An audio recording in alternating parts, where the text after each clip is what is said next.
Ikinagadala kong tanggapin sa studio si Teniente Coronel sa Reserva, Jonathan Conriquez, Senior Fellow sa Foundation for the Defense of Democracies, dating international spokesperson ng IDF. Si Dan Perry, Analyst ng International Affairs at dating Europe at Middle East Editor ng Associated Press. At ang Senior Middle East Correspondent natin, Ariel Ozeran. Maraming salamat sa pagsama mga Dino. Mahalaga ang panahong ito habang hinihintay natin ang susunod na mga pangyayari.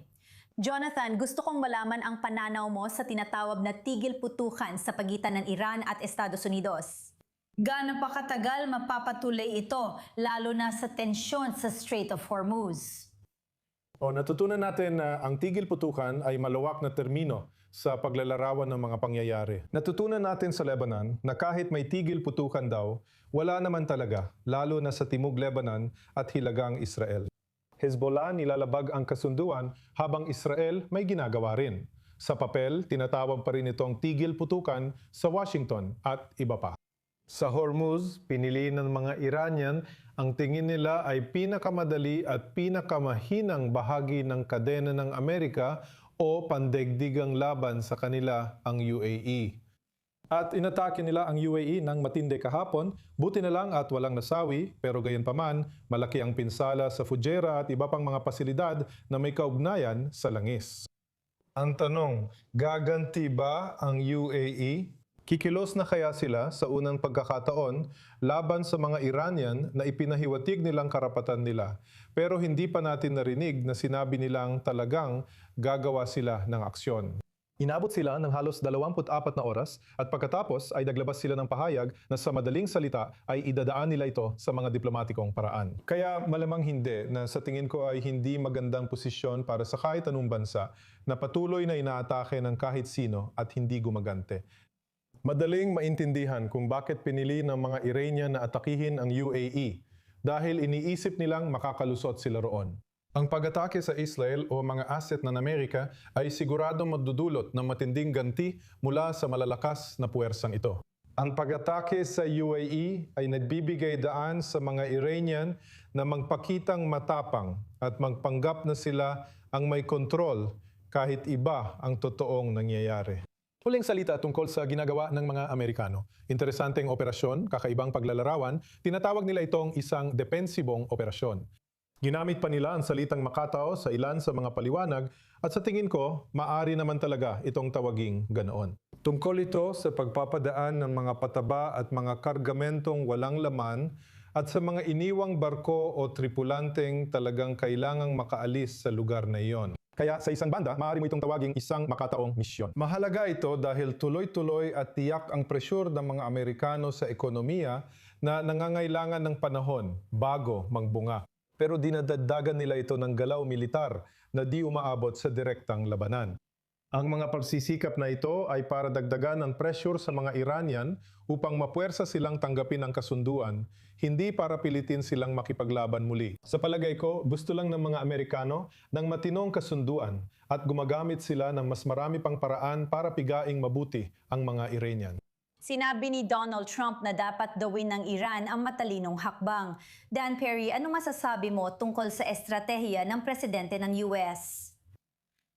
Sinisikap ng mga Amerikano na ilantad kung bluff lang ang mga Iranian. Ang paniniwalang hindi natitinag ang Iran sa kabila ng total na blockade na nagsasara ng 70% ng ekonomiya nila ay nakakagulat, pero magaling lang silang magkunwari. Sinisikap din nilang ilantad ang ikalawang bluff na parang hindi iniinda ng mga Iranian na muling digmaan, pambobomba sa mga target at posibleng pagpatay sa kanilang leader.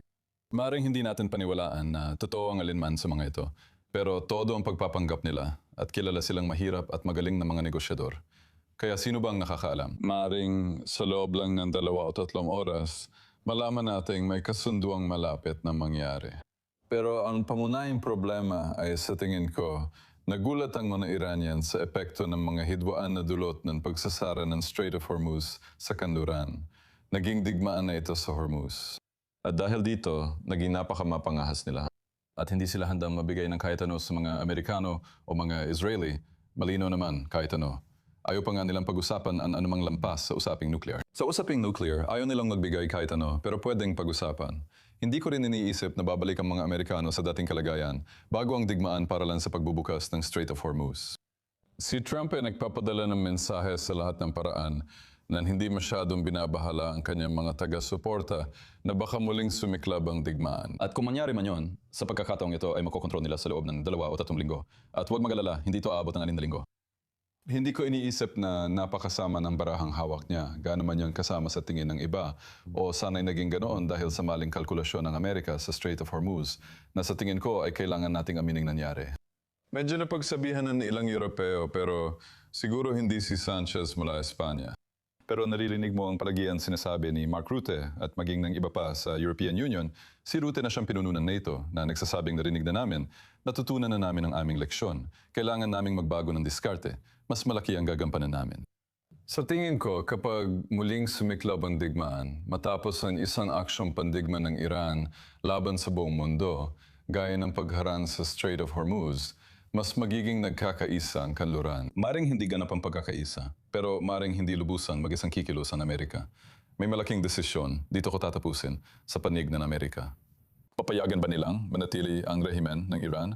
Ipagpalagay nating ayon sa kasunduan ni Zawad Zarif at Foreign Affairs noong 1 buwan, kailangan nating isagawa ang pagpapayamang nuclear para sa sibilyang gamit. Sa totoo, may karapatan naman talaga silang gawin ito sa ilalim ng beripikasyon at iba pa. Kailangan niyong i-unblock ang aming asset, payagan kaming makapasok sa global ekonomiya at banking system, i-unfreeze ang asset at tapusin ang lahat ng sanction. Sa madaling salita, suportahan ang rehimen at ipagkanulo ang oposisyon at may poprotesta sa Iran.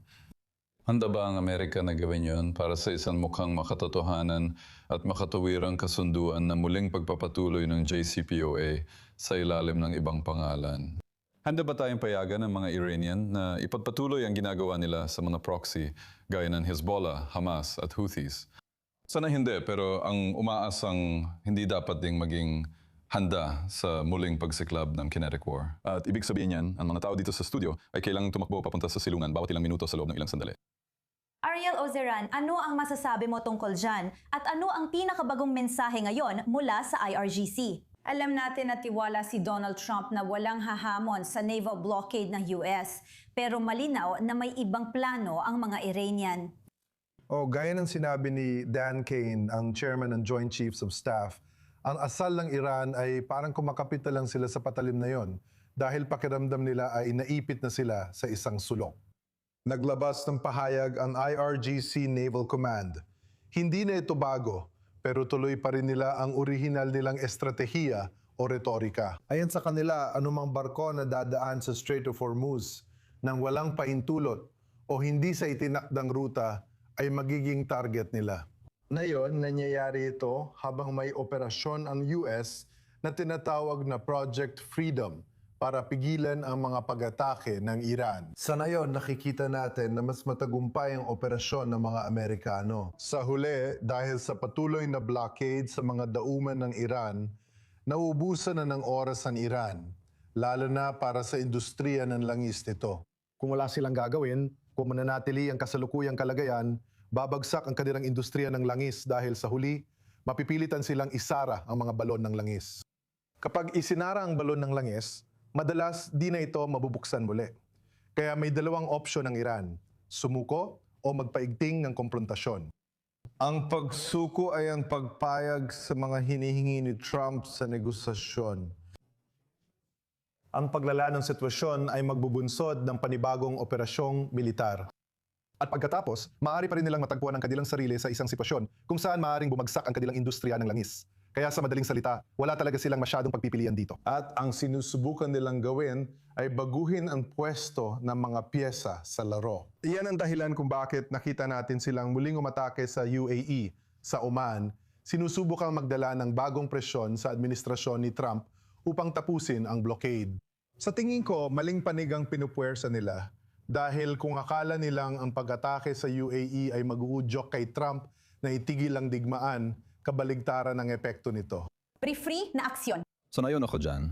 Maaring mukhang mahina ang UAE, pero sa totoo lang, sila pa nga ang pinakamaingay sa paghingi na ipagpatuloy ang digmaan at malamang na mas lalo pa silang magpupursiga dahil dito. May isa pa sana akong sasabihin tungkol sa mga piraso sa chessboard. Nagkaroon ng maraming asasinasyon sa Iran na nagdulot ng mas mahigpit na pamumuno. Tanong na yon kung sino talagang namumuno at sino ang may kontrol sa estratehiya ng digmaan at negosasyon. May mga hardliners sa IRGC na epektibong nagsagawa ng tinatawag na tahimik na kudeta. Ang muling pagsiklab ng digmaan ay malamang na magdudulot ng pagsisikap na alisin ang buong grupong yon sa pag-asa na ang ikatlong hanay ng pamumuno sa Iran ay magiging mas katamtaman, kagaya ni Pezeshkian, ang pamulo sa madaling salita.